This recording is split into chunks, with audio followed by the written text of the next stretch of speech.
Welcome back to the Capes and Tights podcast right here on capesandtights.com. I'm your host, Justin Soderberg. And once again, this episode is brought to you by your friends over at Galactic Comics and Collectibles at galacticcomicsandcollectibles.com. We welcome Adam Rose, comic book writer, to the podcast this week. He is the writer of Comic Book Creator living in Los Angeles. He's the writer of such comics as Playground, Attack of the Gurgle Bots, Corollary, and the new series. I say new, it's been coming out for almost a year now, which is called Huge Detective over at Titan Comics. That's what we focused on mostly, but we talked about a bunch of stuff right here on the podcast. But before you listen, check us out on Facebook, Instagram, Twitter, Blue Sky, Threads, all those places. You can find us on YouTube. You can rate, review, subscribe over on Spotify, Apple, or wherever you find your podcasts. But as always, you can check us out on capesandtights.com for so much more. This is Adam Rose, writer of the book Huge Detective at Titan Comics. Enjoy, everyone.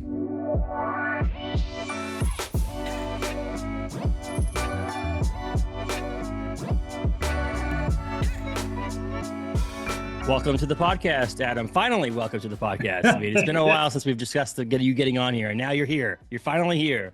It's come to this time. It's making my Monday in a way that I can't even say. This is awesome to be here.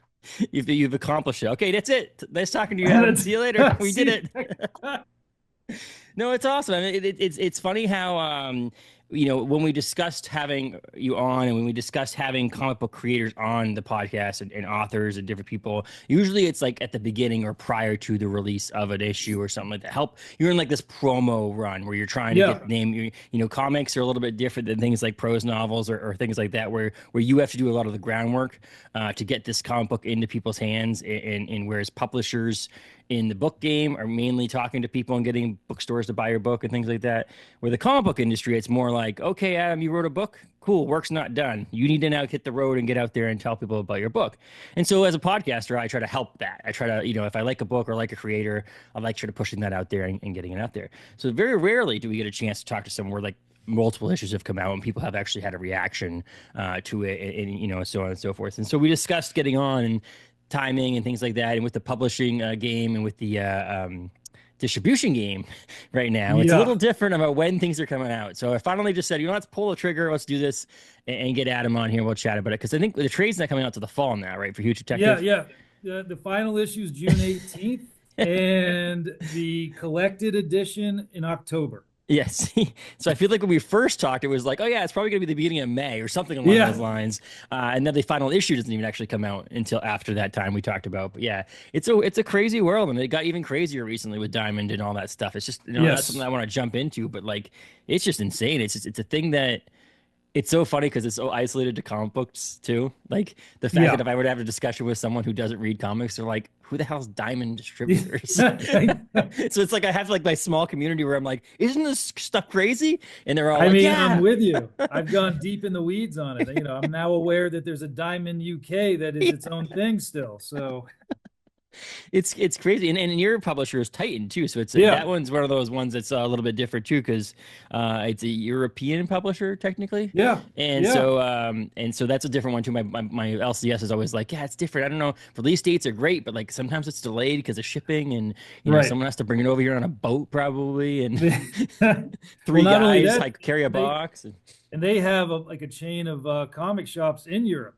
that are called Forbidden Planet, but they are not, I believe, with the New York City one anymore. But yes, it's crazy. So it's like a crazy world to live in. So finally, we're like, let's get Adam Rose on here, and we'll talk about Huge Detective and some other things, and we're finally here. But also, like, with this not delay, but changing things, these things have happened obviously in the meantime. You have to do we just talked briefly before we started recording about Free Comic Book Day, which just happened, which, who knows? Is it going to look the same next year? We don't know. So this could be the last of this iteration of Free Comic Book Day. But you were able to have some fun with it. What did you do for Free Comic Book Day? It was awesome. I was honored to get invited by We Can Be Heroes out here in LA, the comic shop, and I was signing next to Felipe, the creator of the most recent iteration of the Ghost Rider. He was telling me, just getting to sit next to this guy and him talk about him coming up with the flaming Charger as the car, and the design of his new costume, I don't whatever you want to call it, business Ghost Rider suit. And so that was amazing. And then also Pornsack was there, who I've gotten to see at a couple of things, And I mean, oh my God, who else was there? Jim Kruger. Like, Yeah. I worship the guy. So it was amazing getting to be there and just talk. And it was a good turnout, like all kinds of people coming in, obviously for the free comics, but they came, checked out Huge Detective, checked out an older book of mine called Corollary from Source Point Press. And it was awesome. I mean, I That was there for that like 3 hours and it was a great time.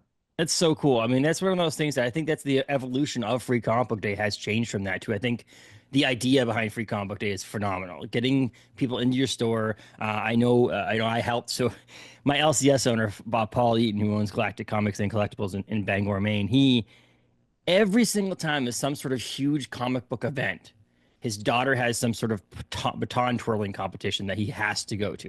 So it's inevitable, even if he picks the date for the event. So we do a comic show here in Maine called Galacticon, and that happens one day a year. It's a one-day comic book festival.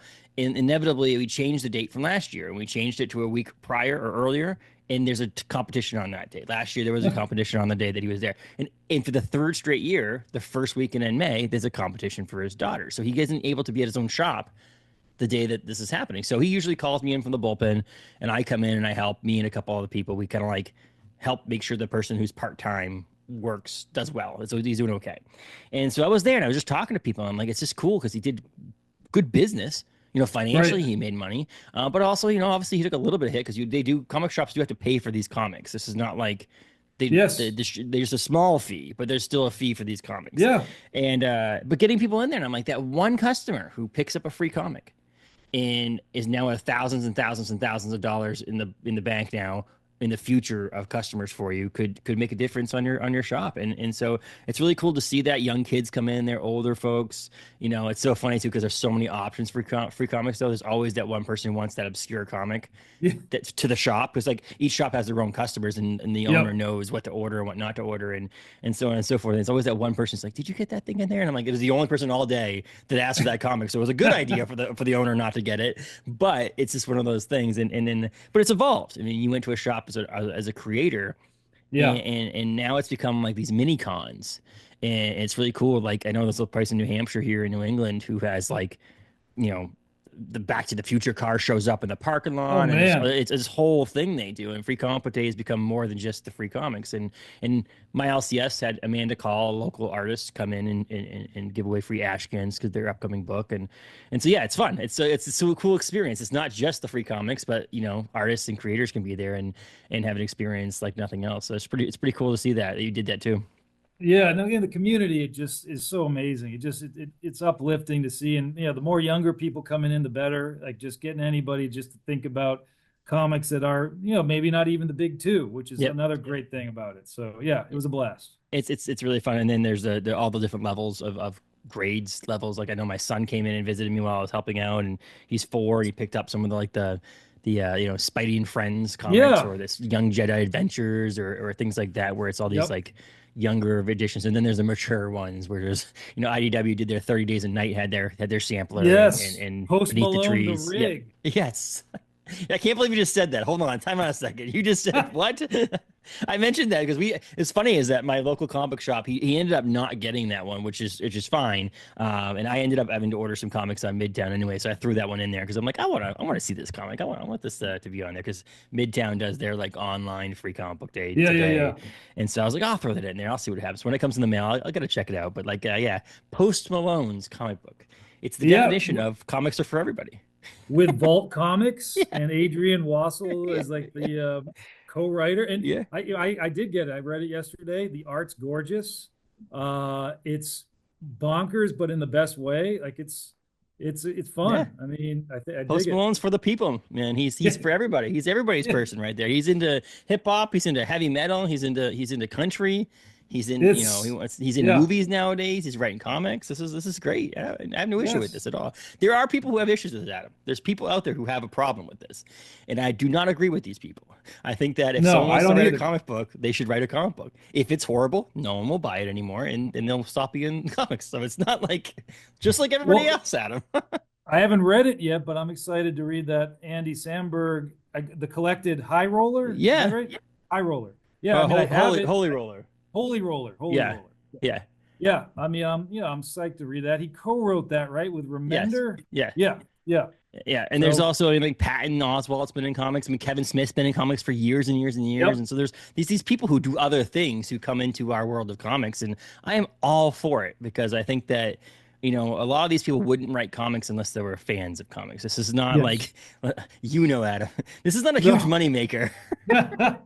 This is No, not like you have six cars now because and there's only a few people that are able to do that. They're, right. Kirkman, but McFarlane. There's people, the ones that are allowed to can do this, but like most of you guys are just you're scratching to get by, and you either have to work on the job or do a Right. bunch of stuff, and so it's not a huge money maker. Post Malone's not making the bank on trying Right. to do this, and he's doing it because he has a passion for it too. Like he wants Yeah. to get into No, it.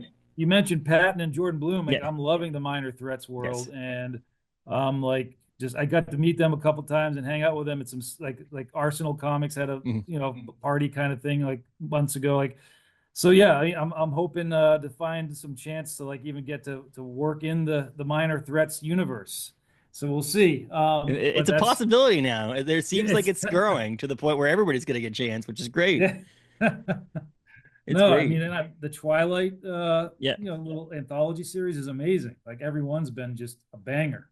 Yeah. And my favorite so far is was it Kyle Starks and Brian Brown's Barfly? Oh yeah, that's fun. That they did a whole book off of a little character that was in the first issue of Minor Yes. Threats that was just in the background. It was like, oh, cool, let's do a whole series on this. Phenomenal. I love this. I love the world we live in comics right now. But yeah, I mean, you Same. have Huge Detective over at Titan Comics. You mentioned there's 4 issues out right now on the shelf.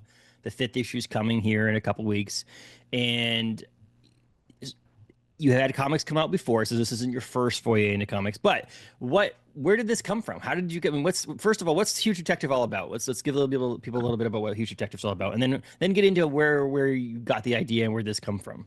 Yeah, no, I mean it's a fantasy noir. It's like this world where we have reawakened the huge, who are the size of skyscrapers, with maybe our use of atomic weapons, perhaps. There's different theories and different mentions of that in the first issue. And initially, there's this battle between us and them because they were hungry and we were the menu. And finally, they realize, wait a minute, like they might be easy to grab and eat, but they have weapons that could destroy our only place to live. So an agreement was made, and we go to the present day, and there's been some murders, and the only witness slash suspect is a human who thinks he's a huge. Hmm. He has some psychological differences, let's just say, and he is convinced he's a huge, and he'll only talk to one. So for the first time in 30 years, we have a huge come to human soil, or beans as they are called by the huge, to investigate these murders. It's one of those, it's like a buddy cop in a sense, but it's one of those things. It's like no, but it's true. It's like this. It's not an unusual thing to pair the stories that based pairing two different types of people or types Sure. of creatures or things like that. It's like obviously this. It's not like you invented that. However, No. what you've done here is a unique take and spin on that, which is really cool. And I think that's a really cool thing too. And I think the artwork's phenomenal. I mean, I think Oh, that adds to it crazily good. Who was the artist again? Magenta King. He Yes. is incredible. We're partners on this. We Mm, met through Zoo. Like I just took a chance on like I loved his work from Jenny Zero and Dark Horse, mhm. and that's where I got to know him. And I kind of reached out to him on like Instagram or something. And next thing you know, we're like Zoom meeting every other week, and boom, we get this going. And it's just he's incredible. We have future things that the two of us are doing together with some other artists. It's just it's been amazing working with him. He even came out here, stayed with me, and him and his wife, who's also she does some of the coloring. She's Right. amazing. And we got to like talk about some new ideas and future directions for this and other things. So great guy. That's an awesome thing, and it shows. And I've mentioned this to anybody who listens to this podcast regularly. I've mentioned you can tell when creators get along. Like it's not just you were forced together, or like we've had discussions with people who are like, Oh yeah, I actually never met the person. I talked to them some on the internet, and Marvel gave me them as an artist. I was the writer, or the vice versa. And but actually having people that work together and like each other and get along, you can tell, and especially as the issues progress. Like as you can see, three, four, Yeah. you see it's even tighter, and that's cool. And it's proof. This is proof. You guys actually get along. You actually like each other. Yeah. No, I look forward to working with him for years to come. There you go. Yeah, it's great. But I mean, so it's at Titan. How did it end up at Titan? Like this, So I think Duncan, who's like their head of development, mhm, he took a look at it and he loved the world it's building and the lore. And I think that, we had a great meeting and just both had an understanding. Like he really got what we wanted to do with this mhm. and how we wanted to get it out there. And then just bringing in like some of the variant covers, like Paul Pope. I think I see behind your chair, you have like the Paul Pope variant, like just incredible stuff. Yeah, right there. Yeah. So it's that we hit it off in such a way that it just felt like, and there are other books. I mean, they're starting to dabble more in creator own, but even like Yeah. their Blade Runner and their Conan with Jim Zub, it just felt like a great spot to try this. Yeah, and it's yeah, that was the weird thing to me because I don't have a problem with Titan, but I don't normally buy Titan. That's only because of what you just mentioned. Some of the titles are really good. They're just not on my pull list. And so, Sure. having this title come out, I'm like, Titan, that's interesting. And then I'm like asking like, sure, like my LCS, I'm like, I don't even know who brings it in. And nowadays, like we mentioned, you never know nowadays. I don't even know where some of these long-term people are even at anymore, but yeah, whether or not they're going to get them. I know I talked to David Pepos about Captain Planet, and he was coming back and forth with me, and I go, between you and me and lamppost, is this a distribution thing? He goes, I don't know. Yeah. And he's like, I really don't know. They're supposed to come out one week and don't come out another week, and it depends on shipping and all this other stuff. So Yeah. I was like, I don't even know who brings in Titan. And he goes, yeah, I get a couple Titan books. Is Titan, do they do Doctor Who? They do Doctor Yeah, Who. Yes. yeah. So that's that. I think there's one customer at his shop that is like a Doctor Who like fanatic, and he doesn't carry Doctor Who regularly because he doesn't sell them. Like, there's not enough customers for them. But he special orders them for this one guy, and I remember Yeah. that. No, Yeah, and Titan. Yeah. they're doing like the Monster Island from Yep. the Netflix animated. They're doing some other a couple other just original like kind of creator owned things. Always Thorogood had a great book with them. So yeah, they're a good outfit. Yeah, and nothing's not. I mean, hey, someone published your book, man. Like it's Yeah. like you know what I mean. Like you can't get past that. They're good to you Yes. for sure. That's right. That's right. That's you. But yeah, I mean, the first issue came out. We're going on what almost a year ago now. I mean, August of last year. Yeah, August of last So I mean, year. did you think it was going to take this long to get through 5 issues? I did not. It's been quite the marathon. And I've learned a lot in the process, Mm, that's for sure. Yeah, you said this wasn't my first book, but in a lot of ways, like everything that went along with this one and how it came out definitely felt like a first book of just mm, the pains and yes, all the unexpected things that happened with the diamond, as we've said. But I'll say also just the one positive that I see in it is it did give people a chance to find like the first issue, and like I feel like we may have gained some momentum with some of the pauses in a yeah. ironic way of just getting some. I mean, some people are like, gosh, we want to know how this is ending. You've been keeping us waiting for so long, and I get that, and I promise people are going to be happy with how things go in issue 5, and we have a special surprise in issue 5 that let's just say a guest artist and an epilogue. I guess that's me giving away part of the surprise, but not really. But we brought somebody in, and it's so cool what we got to do, and the fact that Titan let us do it was awesome. So that's coming June Yeah. 18th. Yeah, and let's be honest. Like I say, the publishers don't plan this either because obviously they can't make money unless they sell the book either. Sure. Publishers are in it; it's a business, and so having those books on their shelves means that they sold the books, which means that they made the money, and so on and so forth. So taking that long, a year to do 5 issues is not something that Titan was like. This is what we're going to plan to do, and so Right. there's speed bumps there. So this is not a Titan thing at all. This is the way the world we live in for the past Yes. 18 months or so in comics is what it's been like. But like, yeah, I mean, it's not. I remember this with the first round of Last Ronin and TMNT, and it was like every 3 months they'd come out with an issue, and you're just like, okay, they're already oversized a little bit. So like now I'm also like, oh, what happened to the last issue? So I'm going back and reading. The benefit Yeah. to me always has been with the Ronin thing was I feel like I read issue 1 like 5 times because I read it the first time, and then every single time a new issue would come out 3 months later, I'm like, me read 1 and 2 again, and then 1, 2, and 3, Right. and then 1, 2, 3. And so, that's something you could get. I mean, someone might know Huge Detective #1 like the back of their hand because they read Right. it 4 times before they get to the actual fifth issue. But yeah, it's never planned like that. But yeah, you mentioned that's pretty cool thought process behind it. Though, is having that, like, maybe some people actually got to discover it. Maybe it Yeah. moved. Maybe someone isn't a big Wednesday warrior and they're not going to their shop on Wednesdays, but they're going maybe to see look at current back issues, and they're going to the back issues, and they're going to the H's, and they see, oh, what's this Huge Detective book? And because the covers are thought provoking to the point where you make you what the hell's Yes. about this comic about? This is not like, they're not like overwhelming. There's not this and there's some cool covers, really cool covers too. But like, like I mentioned, this cover here. You mentioned, Yeah. I go, what the hell is that all about? And so you pick it up. So yeah, you're right. Maybe it's like in disguise, a positive thing in disguise. A slow burn. Yes. Yes. A slow burn, but yeah, no, don't burn the actual comics though. Just a slow No, burn. please don't. Please don't. Comic book burning of a Huge Detective. Like, that would get in the news. Yeah. Uh, yeah, but so you're 4 issues in. So your reactions. I mean, when you go places nowadays, and you did the signing at Free Comic Book Day now, people actually are reading this book. This is not one of those things where you're releasing. I know my buddy Amanda, who released the Ashcan for a book that she did with Joseph Schmalke. It doesn't come out for a couple weeks or a couple months, but she did the Ashcan.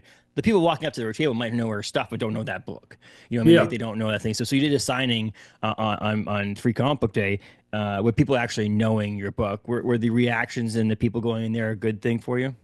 Yeah, yes. I mean, people were really positive. Like, just some people just like the questions they had about where things are going, or just Hmm. their compliments to the just the like I said, the world of it all and the Yeah. relationship between Tamaki and Giant.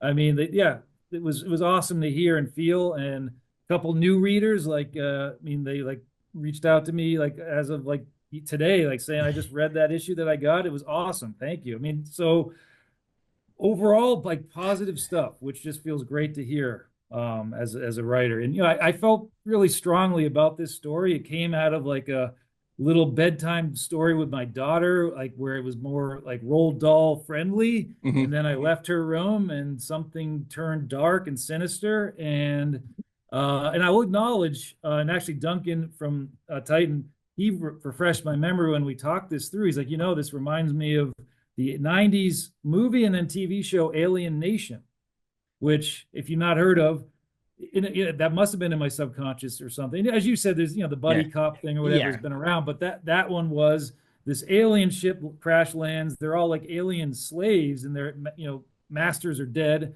and they are assimilated into society in LA. And this is one alien's the first cop in LA, Yeah. and he's partnered with a reluctant, human cop who's like, oh, I don't want an alien cop. And so that, I mean, did I watch all that in the 90s? Yes, I did. So what is it same with that Louis Gossett Jr., Dennis Quaid, Enemy Mine. Oh yeah. That's a deep cut for you too, Yeah. where like they crash their enemies in a galactic war, and they crash land on. It's like a Robinson Crusoe story where they're the only two survivors and have to get along. Yes, yes. I mean, even if it is, hey, I took this idea from that. This is not crazy. Right. Like I said, this is not like you're stealing someone's intellectual property on this. Like, the No. idea of having two vastly different people get together and be this thing. It's just as much as you see the tough nose cop who does everything by the book, and the person who breaks Right. all the rules. I mean, that's no different in that sense either. Like, they're always in these movies or these stories as these partners that don't fit together. Because I mean, Yeah. let's be honest, that they fit together. It's like, well, what's the story then at that point? Like, yes, the Right. world is bigger in Huge Detective. There is a bigger, wider thing going on, but like, if you just had two huges or two humans together, you'd be like, cool. What's the catch? What makes you want to read this? No, and I mean, I just feel like it's so important too to have those characters, Mm, whoever they are, whatever they are, they have wants and needs, and they mm, have issues. Everyone has issues. And I just, Tamaki, she's got some challenges that I won't get specific yeah. about, but she's got some issues, some things that are in her way. But I think by issue 5, you'll see somehow might end up saving her, maybe not. And same with Giant, he's got some cravings that he's trying to squelch, and they both are, dealing with biases about stereotypes of each other and working through that. do you feel like, not that this is a kaiju thing, but like, do you feel like you have a fan base of those people who are like into Godzilla or things like that that might be fans of this too? Where do you think the main group of fans that picked this book up in the first place? I think it's a combo of kaiju. I early on, like real early on, I heard anime Attack on Titan, Okay, yeah, yep, um, and which I loved, and I read some and I watched some. I'm not like an avid yeah, Attack on Titan, and then also Magenta. His style is and he does say like his influences are manga hmm oriented. hmm So there is an influence there that I think is attractive to people. And then I think as well, like people that want just a good kind of mystery hmm or like thriller that has this other world thing going on. So, but yeah, I've heard kaiju people say things to me quite a bit. First time the other day at Free Comic Book Day, someone called the huge trolls, and Oh, I hadn't thought of that, but I can see it. And hmm especially with there was that like Norwegian troll movie where the troll was like the size of a huge. So sure, we'll take all of you. Come, you're all welcome. Yeah, it's just one of those things. I mean, if you write a book that has a superhero in it, you have your superhero fans, and you write a book that's a horror book, it's a horror fans, and true crime is a true crime. But like, this is that detective part and that mystery part of it, the solving some sort of crime and solving some sort of mystery that could grab onto those people. My wife's huge into that kind of stuff, Nice. and this might be that borderline crossover, being like, it's got a giant person in it. It's kind of weird, but they might give it a shot. Like it's one of those Yeah, things. And I also feel like it could be difficult. We mentioned you having to sell this book to people. It may also be difficult on your side. It's not fitting into one kind of like genre or location, true. because you're not just like, oh, you like horror books, you like my book. That's very typical in that sense. But yeah, trying to find that thing, that big thing. I do say that one of the things that drew me in the first time was the a giant with sizable detective skills in the solicitation. That Yeah. was absolutely, that to me was like, damn, I want to read this book now, because like just that comparison, I'm like, oh, sizable, I get it. Yeah. Yeah, Titan was fun with a lot of their little Yeah, play on words for that. Yes. yeah, sizable detective skills. I'm like, oh, you guys, this is great. No, it's true though, because I mean, and the only reason I bring up the whole kaiju thing is I just actually read, lucky enough, I got to read Godzilla #1 coming out from Tim Seeley at IDW, coming out here pretty soon, and I'm allowed to give my initial reactions, spoiler-free reactions, but I can't write a review until the 13th of May or something like that, because there's Right. an embargo on it. But I'll say is that it's fun, it's new, it's interesting, it's that thing. But that's the reason why I even said it. I'm like, I can see that where there's bigger things coming out of the earth, and the mentioning of crossing over the seas and walking over the seas with these people. Yeah. That's what these kaiju people do. They're a little less gonna like, shoot things out of their mouths and whip their tail at things and things like that. But I can see, like I said, if you were into big creatures, I could see why this would fit your your wheelhouse a little bit. No, and the inventiveness of Magenta to Hmm interpret like the scale, like Yeah, really challenging. But I think because it was so challenging, it makes like the reader really like just have their eyes kind of widen, like, oh my God, how are they going to show this conversation between Tamaki and Giant, or how are they yeah. going to show Giant? And it works. Like everything he does, his manipulation of scale. And I also think it's one of those, because I've been a comic book like fan since I was 10 years old or younger. And like this is the medium for like a story like this. You can hmm just everything you want can happen. Scale and scope is all there. hmm And I will say, I'll give my buddy, Blake's Buzz a little shit out with saying his little quote on the back of the issues, and at the end he says, with effing giants. I just thought that too is like, there's no holds bar. This is such a fun, Yes. huge noir epic, a neo noir epic. He says, what do you say? I'll say the actual quote. Huge Detective is a giant-sized neo noir epic with an abundance of finely crafted lore. It feels like the first season of True Detective with fucking giants. And I'm like, yes.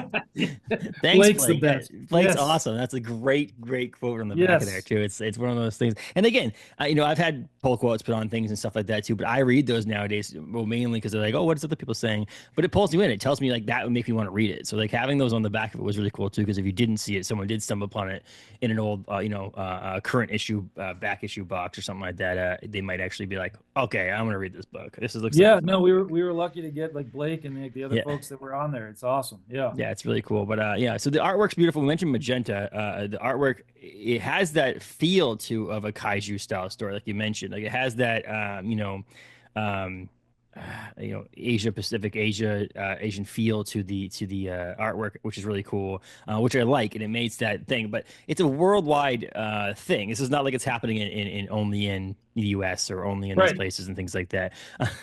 Did you piss a lot of Australian people off? Yeah, I knew you were going to ask that, and I'm going to say yes. Well, based on the fact that I actually got like my one, I won't call it hate mail, but it was a Yeah, tweet when Twitter was Twitter, or maybe it yeah. was that, whatever. Somebody was like, yeah, this is a great comic. I really wish the creator, didn't choose Australia as the place that be sanctioned off for the huge. And that's right. I also got in trouble. I was told that they don't refer to themselves as Aussies. And Okay. I will say I didn't refer to, I had an outsider refer to them as Aussies because Mm. I do respect, how people like self-identify, Yes, this is but self. I Yeah. do think there are like biased people from other countries that would use that Yeah. term. So, yes, I got in a little trouble, Well, a I little mean, Aus Adam, I don't think that you would have like if you picked anywhere. It's not like unless you picked like Antarctica. I mean, like, it's like one of those things that but you're not. But then it seems like you're being mean to the huge because you're like, okay, I'm gonna put this on this freezing continent that's not very populated and so on and so forth. And so like, and then Australia is massive, so it's like I can see the reason why you do that. And at this point, would it be better if you just been like, oh, we blew up Australia and it doesn't exist anymore, right. or they ate it all, or they stomped through it and now it's underwater? Like it is what it is. Yes, when I was reading this, I'm like, because I read different than I think a lot of other people read when you read for review purposes or read for Yeah, something else. sure. You start to look at the analyze and think of it differently. And I'm like, oh, he pissed a bunch of people in Australia off. I guarantee it. Yeah, he did. He did. I'm like, well, then you know that you have people from Australia reading your comics, so you're like, oh, this is pretty cool. That's true. Yeah, no, that was the pleasant surprise of it all. And well, then we'll look at Power Fantasy, which I love. Yeah. They destroyed Europe. Yep. Spoiler, I'm sorry if you're not following along, but if you're a trade waiter, but yeah, Yeah. literally Europe is gone. Yep. It happens, and in any big thing. I mean, people who lived in New York were the town was attacked by, or the city was attacked by aliens in Avengers in the movies. Like That's it's just right. like it is what it is. Or New York City is attacked a lot in the Marvel universe. So if you live in New York, Yes. do you take offense to that? So yes, I understand that. You were being nice as a continent to let the huge have your place of living, and that you decided to just transplant yourself to another place in the world so that they could have a place. That's how you should think about it. That well, yeah, and I did like I dove deep into the idea of like, well, the people they're going to be people that aren't going to leave, and they are Yep. burrowed in. They're like the resistance, and they're still there. Even like they're not totally rooted out after all this time. They are still on that continent.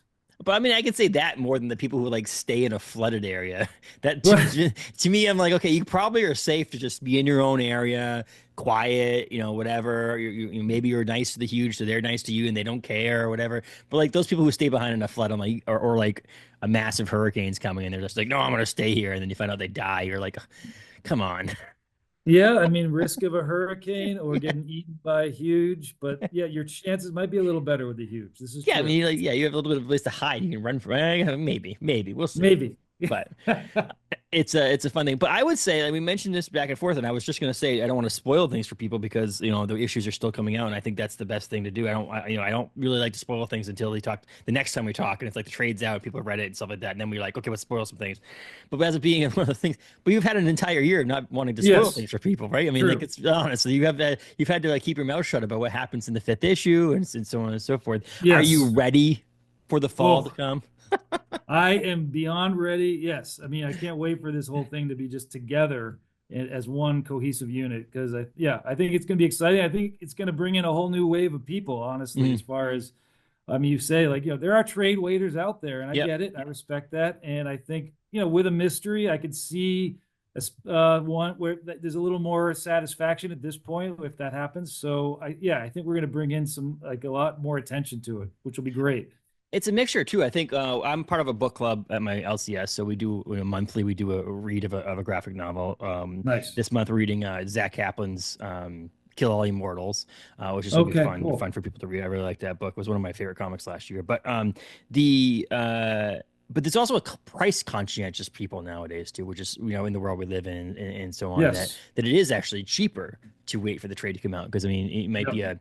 a $5 an issue, $4 an issue, and they treat it for 19.99 or so on and so forth. And so there is Yeah. a slight savings on doing that. Plus, people are like, I just don't want to like bag and board anymore and all that stuff. So Right. there's a whole thing. I'm the opposite of that. I think it's calming to bag and board and organize, and it Me takes my too. mind Yeah. off of other crap that's going on in the world or whatever. Yes. Every And Wednesday so, is yep. like a relaxing day for me.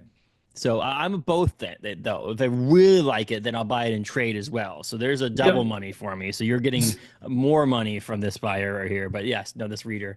It's true though, because I think there's certain ones where I'm like, I really want to read this, Yeah. and I'd rather not touch out the bags and boards, or it's a lot more of a pain in the butt if you're going to read the whole series through to pull out each comic than it is just keep reading the trade. Yes. And I heard talk to you before, I like to buy many versions of things like the clown in the corner. So if you ever release it in a foreign language or in another Oh, edition, or it comes with a ribbon on it or something, or painted edges or something, I'm probably gonna buy that too because I just have a problem. No, it's every time there's certain series that come out, I'm always like, oh crap, they're creating another version of this. I'm like, okay, do I have room on the shelf? Do I have room in the budget there is to going to be get some this? cool back matter with Magenta's like kind of character sketches and stuff in the collected edition. I'll say that. So that is something to look forward to. That's another But reason. And I'm glad. And speaking of that, I mean, I talked to a different creator whose book came out with issue one, and the publisher they were going through had an issue with random stuff, and they ended up canceling the rest of the 5 issues and then putting it out in a trade. The plan was to put it out in a trade later on. So there was an yeah, issue one that hit shelves, and then all of a sudden, I know we're like a year later, like we're just gonna put the trade out, and then that publisher had issues, so that trade got bought with someone else, and it finally came out. I said, I'm glad though, again, the single issue collector, the bag and boarding, the collecting the whole thing. I'm glad that's not what happened with this. Like, I'm yeah, glad for you, I would have been more glad that it already is out there and people can read the whole thing. sure, But in the sense of that, I think that you meet both sides of things, people who are collectors and filing, bagging and boarding people, as well as the trade people in this situation. So I'm glad this person's comic book came out. But I'm thinking to myself, I have an issue one, and there's no issues for two, three, four, and five, and so on and so forth. And then there's other issues like during the pandemic when Marvel released like one and two, and then the right, rest of them were released digitally, and I'm like, God yes, damn, and like no, I I know, suck so bad. So I'm glad it's actually like completing, and then a trade's coming out. That's what I'm glad about. yeah. I appreciate that, and I'm Yes. excited. I'll be at San Diego Comic Con. I'm like all set for that, and I'm hoping to get to hang at Titan's booth and like do a couple other panels and just hang out in general. I'm hoping to have some other announcements then too. We'll see. Yeah. Are you so you did this a mystery, this is like your crime, neo noir, you got the huges in it, you got the humans in it, you got this other element, this bigger world, this bigger story. Are you looking to obviously you're writing other things at the time, but like, and obviously you can't tell anything, don't say anything you can't say anything about, but are you looking to like stay in this kind of world? Do you like to tell different stories? Like what's Adam want to do in the future? Do you like horror? Do you like superhero? Like what, obviously if someone called you and says I'm going to pay you a lot of money to do a story, you're probably going to do it. But what would you want to do? Like Oh, what's yeah, yeah. no, I guess I seem to lean into, I mean, this kind of world, but also like some speculative fiction that's not not far away from our current situation, like not quite Black Mirror, but Yeah. it's present day-ish. I mean, I have a few things like that are in the pipeline, and then I have like something that's a little more like Brubaker, like Phillips, like criminal, like kind of a grounded thing that's like going to be coming down. That's I guess horror tinged, but like crime horror. Mhm. But am I opposed to the land of capes and tights? No, I love the superhero genre to Just death. to say, if Marvel gives you a So, call and says you want to write a book for us, yes, it's likely you're going to say yes. But I'm just saying, like, if you had a choice in this matter, you'd rather be more in the side of what we're doing now with your crime, true crime, or your crime mystery, Yeah, that kind of yeah, thing. Yeah, yeah. You yeah. want to write a story about what if the Pope was the president of the United States? You're going to do that one too, or That's is that that's too close to home now? that's a little. I'll wait a few years. I have an outline for that. You just pissed off the entire continent of Australia, so you don't want to do that with the Catholic No, religion too. You can't. It's not.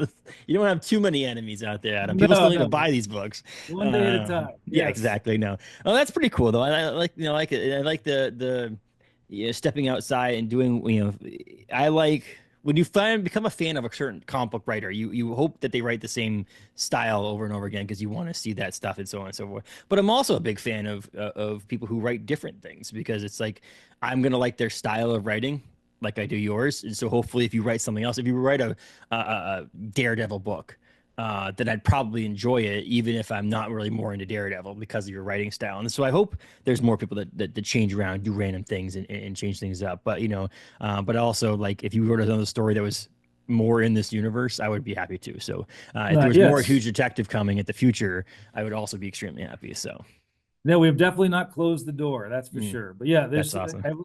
like stuff that I'm hoping is going to have some big announcements for by the summer. It's been fun. I'm like writing every day, so Mhm. I can't stop myself. I mean, so you're writing, you're doing this stuff. Are you reading anything right now? I mean, you mentioned some stuff, but like, what would you say that is something that you're reading right now that you really enjoy? Well, I'll go back a little bit because, like I said, in the last few years, I've been a lot more real, like getting into manga as Yeah. just another thing to read. And Tokyo These Days, I don't know if you heard about No, that. I haven't.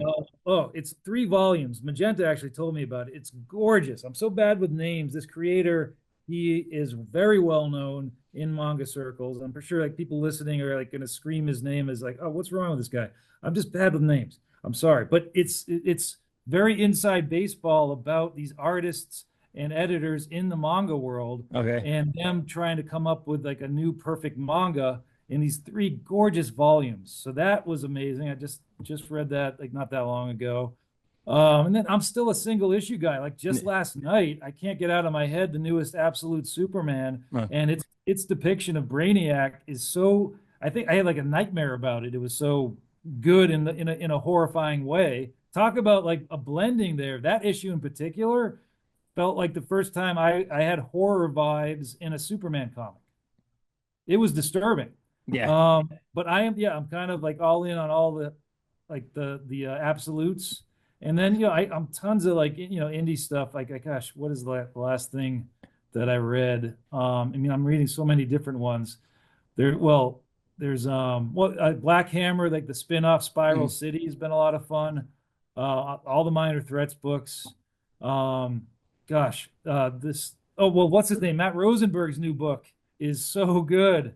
It's like We're taking it's everyone down with us. yes. Oh my Yeah. gosh, it's like Johnny Quest Yeah. meets Venture Brothers meets I don't know what, and I can't put it down. I mean, Yeah. it's 2 issues in. I'm like, oh my God, I want more of this. Matthew It's can't do so anything good. wrong right now, in my opinion. Like this dude writes. No, You could write instructions on how to make a pot pocket, and I'd read it. It's insane.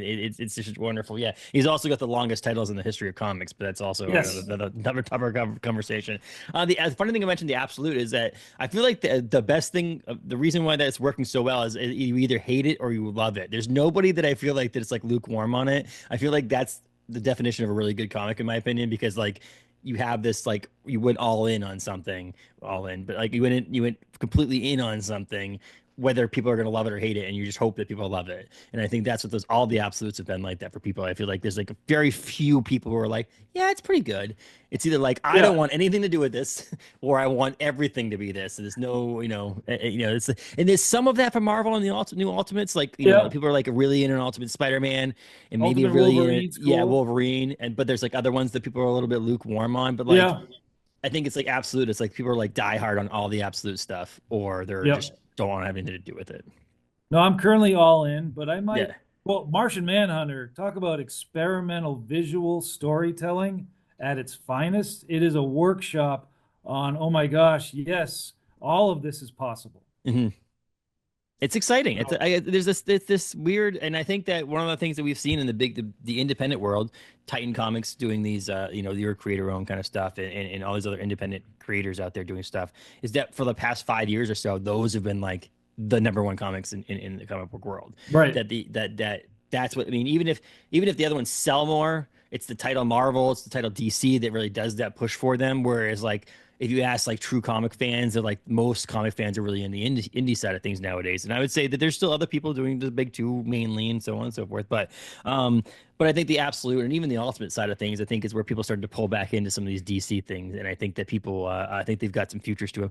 DC and Marvel aren't going anywhere. People like it's going to be there forever. Right. But I just think that there's these.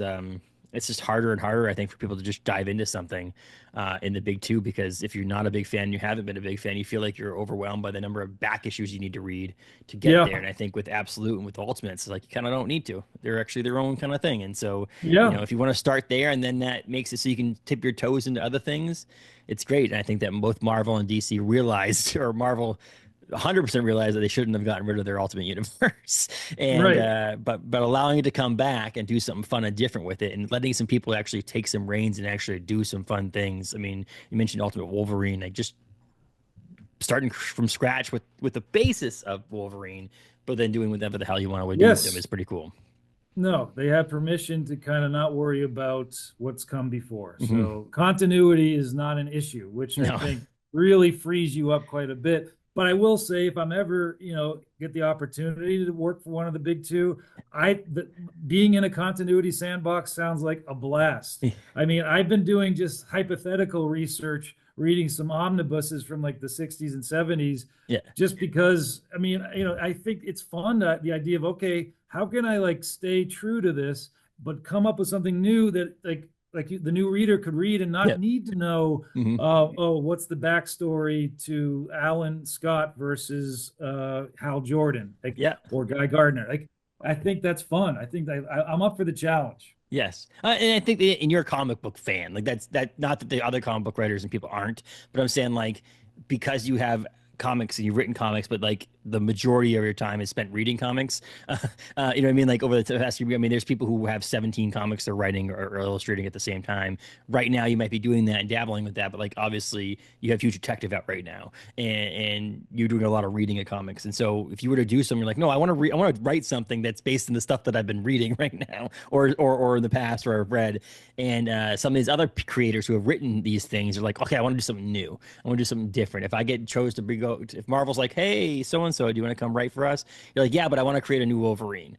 Like there's some people's thing. I mean, Chris Condon's done a great job with that. I think Chris's independent stuff and his Marvel stuff's been great.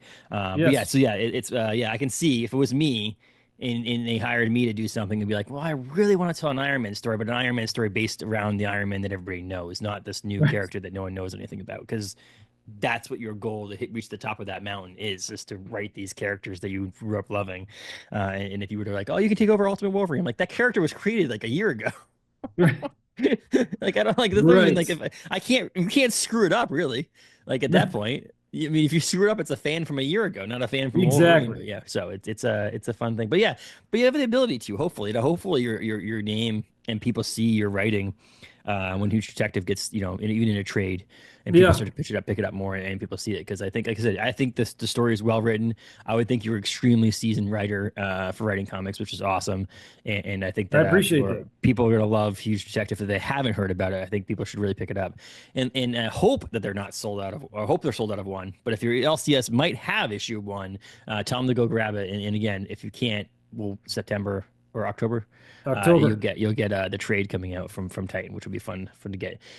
I don't know, the FOC's got to be sometimes this summer, right? I don't think it's actually been solicited yet. Yeah, that's right. Do you know where you can pre-order it somehow? I think my mom told me she pre-ordered it on Amazon, so I don't know. Is that Titan behind the scenes going, yeah, we got a sale? Oh, it's Adam's mom. Like, of course.